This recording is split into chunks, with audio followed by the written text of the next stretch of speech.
Nursing এ কারিগরি মানি না মানব না। আসসালামু আলাইকুম, দিস ইজ রাবিয়া শারমিন। আর আজকে আমি দেখিয়ে দিব যে কিভাবে কারিগরি পিসিটি আর ডিপ্লোমা নার্স এক হতে পারে। ইতিমধ্যে হয়তো বাংলাদেশের সর্বস্তরের জনগণ জেনে গেছেন যে নার্সরা রাস্তায় নেমে এসেছে। হ্যাঁ, নার্সরা রাস্তায় নেমে এসেছে এবং প্রতিবাদ করছে। কিন্তু কেন? যেখানে নার্সদের থাকার কথা কলেজে কিংবা তাদের কর্মস্থলে হসপিটালে, তাহলে তারা সেখানে তাদের কর্মক্ষেত্রে না গিয়ে রাস্তায় কেন নেমে এসেছে? তারা কেন প্রতিবাদ করছে?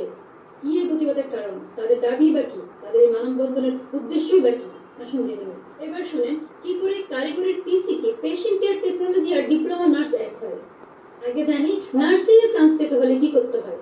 নার্সিং এ চান্স পাওয়ার জন্য সবার আগে এসএসসি পাস করতে হয়। এসএসসি পাসের পরে এইচএসসি পাস করতে হয়, যেখানে একটা স্ট্যান্ডার্ড জিপিএ মার্ক আপনার থাকতে হবে। তারপরে 3 থেকে 6 মাসের একটা ব্যবধান আপনাকে ভর্তি পরীক্ষার জন্য প্রস্তুত